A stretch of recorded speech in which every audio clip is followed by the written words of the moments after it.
Mellow greetings, everybody. My name is James. I am from the internet, and today we are going to be talking about social media influencers. Now, if you're thinking to yourself, why the fuck is James talking about social media influencers? He normally talks about politics and economics and class awareness and structure and warfare and stuff like that. Why would James from the internet possibly want to be talking about social media influencers? Well, as it turns out, in the modern day United States of America, in our two-party political system, most of which the business is now conducted on Twitter and in short interviews with cable news networks, well, a lot of today's modern politicians really are nothing more than social media influencers. Now, in no way am I being insulting. This is the reality of the situation. This is politics in 2021, when you can declare yourself a candidate. And if you happen to end up with the most viral tweet or the video with the most clicks, well then, you get a shit ton of funding and all of a sudden, you're off to the races. And people getting into politics nowadays know that, and this is the new formula that they're trying to follow because it takes a lot less effort or expertise than practicing law, than using that practice to work in tandem with the government agency to help build policy or legislate or, some of those things that would actually be useful to the rest of us to have people in government who actually know what the hell is going on. There is, however, one inherent problem with being a social media influencer that gets elected into office. And it is that you have no actual skill set or record to fall back on. Thus, you quite literally live and die by your ability to influence social media and the hopes that your success in that arena will place pressure in other areas that might be causing you trouble so as to smooth that trouble out. And if you have any questions, well then, allow me to bring you an update that many of you have asked for in the comment sections of videos lately, which is, what the hell ever happened to Matt Gaetz and all that criminal investigation? Well, let me give you an update. Here we go. Matt Gaetz has apparently hired a who's who of sex crime lawyers to defend him. The last time we checked in with the legal comings and goings of Congressman Matt Gaetz, things were not looking too hot for the Florida Republican from the perspective of not being charged with numerous crimes. Yeah, I could see how being charged with numerous crimes would be problematic if, you're a congressional representative who solely got hired on the back of family money and social media influence. That would probably make it somewhat difficult to get reelected. Since the news broke this spring that he was under investigation for paying women for sex and, separately, for sleeping with a minor and transporting her across state lines, the various hits have included the following. A Florida politician considered key to the investigation of Representative Matt Gaetz formerly pled guilty to sex trafficking of a minor and a host of other crimes, agreeing to cooperate fully with prosecutors and testify in court in hopes of leniency for himself. Appearing in court, Joel Greenberg, a former tax collector for Seminole County, Florida, repeatedly said, "I do," or "yes," in response to questions from a magistrate judge affirming what he had already admitted in a written plea agreement made public previously. Wow, what do you know? It turns out there is no honor amongst scumbags, and the second you arrest one, the first thing they do is literally just trip and fall over themselves in a rush to lick boots and cut a deal and sell everybody else out. Wow, it looks like Matt Gaetz should have picked a better running buddy for, going out and trafficking minors for sex, because it looks like this one has questionable loyalty to him. His plea and deal to cooperate is a potentially ominous sign for Gaetz, as it signals prosecutors have lined up a critical witness while they continue to investigate the congressman. Gaetz has vigorously denied wrongdoing.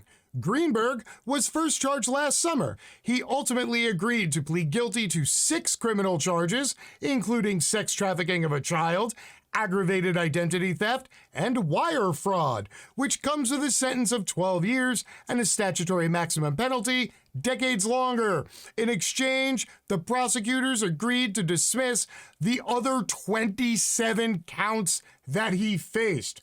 Wow, that is quite the deal he cut. He must have a shit ton of information that he has already given to the feds and will then affirm in court when Gaetz gets prosecuted, which I guess maybe it looks like Gaetz might end up getting prosecuted. I wonder what else has happened to him since we last checked in. Surprise! The news about Gaetz has somehow gotten even grosser since hearing about all the other gross shit he did with his buddy Joel Greenberg.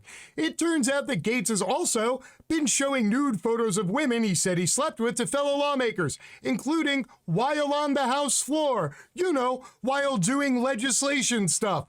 The stuff that really bores Matt because he doesn't understand any of that. He is just a social influencer that happens to be a congressional rep. Sources, including two who were personally shown the material, said Gaetz pulled up the images on his phone and bragged about all the sex he'd had with these women. Quote, "It was a point of pride," one of the sources said. As CNN noted, there is no indication that the pictures are connected to the DOJ investigation, meaning this may be an entirely unrelated instance of Gaetz being a creepy, pathetic dude bro. Imagine there's like 500 people in a room who are literally discussing the ins and outs of legislation that is going to directly affect the material condition of 330 million people. And rather than, I don't know, listening, maybe offering a note or two, instead, you're spending your time going, look at her boobs, dude. I totally motorboated those. Yeah, I'm cool, dude. I'm cool. Good Lord. All right, what the hell else has been happening? Well, it turns out that now federal prosecutors are examining whether or not Gaetz obstructed justice during a phone call he had with a witness in the sex crimes investigation of himself, according to not one, but two different sources who spoke to Politico about what happened. The witness in question was one of a handful of women who entered Gaetz's orbit via his one-time wingman, former Seminole County, Florida tax collector Joel Greenberg, who pled guilty last month to a host of crimes, including sex trafficking a 17-year-old back in 2017. And it turns out that Gaetz just picked Greenberg solely based on his ability to procure hot teenagers rather than his ability to shut the fuck up when he gets arrested, and that one's really biting him in the ass now. The obstruction inquiry stems from a phone call the witness had with Gaetz's ex-girlfriend. At some point during the conversation, the ex-girlfriend patched Gaetz into the call, because of course there's nothing that Gaetz loves more than, you know, getting plugged into a three-way with two other women on a moment's notice. Seems to be his jam. While it's unknown exactly what was said, the discussion on that call is central to whether prosecutors can charge Gaetz with obstructing justice, which makes it illegal to suggest that a witness in a criminal case lie or give misleading testimony. The witness later spoke with prosecutors, the sources said. Ooh, damn. Literally, people cannot rush to the authorities fast enough to snitch on Matt Gaetz. I'm really starting to think Matt Gaetz does not have good taste in people. Also, there's still more. Turns out Joel Greenberg has already provided investigators with years of Venmo and Cash App transactions and thousands of photos and videos, as well as access to personal social media accounts. Private messages exclusively reviewed by ABC News potentially shed new light on the process by which Greenberg allegedly met women online who were paid for sex and introduced them to the Florida congressman and other associates. ABC News has reviewed Google voice text messages from September 2018 that appear to show Greenberg texting with a woman he met online. In the text, Greenberg appears to discuss payment options and asks the woman, who was of legal age, if she would take drugs. He then sets up a get-together with himself Gaetz, the woman, and one of her friends. Quote, "I have a friend flying in and we're trying to make plans for tonight. What are your plans for later?" Greenberg wrote to the woman, whose identity ABC News is withholding for privacy purposes. "And how much of an allowance will you be requiring?" Smiley face. And this is the point of the show where I remind everybody out there that sex work is actual work. However, trafficking drugs in underage women, yeah, that's going to get you sent to prison every time. Now, yes, I concede that this is a little bit out of my wheelhouse and not what I would normally cover considering the sort of subject material we've really been on lately. But there were a couple things here I thought were important that I did want to touch upon, not the least of which is number one, the social media influencer becoming a politician who doesn't actually understand or do legislation. Yeah, this is no longer an oddity. This is rapidly going to become the norm the more we continue to dumb ourselves down so that everything is yes, no, black, white, good, evil, right, wrong, and we don't have to make any more decisions. We just have to base ourselves on extreme groupthink. And so the idea of having competent people in office just seems rather secondary comparative to our go team, go mentality. And number two, what I would like to remind everybody of is that for everybody like a Matt Gaetz and a Marjorie Taylor Greene and a Lauren Boebert who somehow tweeted themselves into a congressional job, there are people who have been in Congress for decades that you don't even know who the hell they are.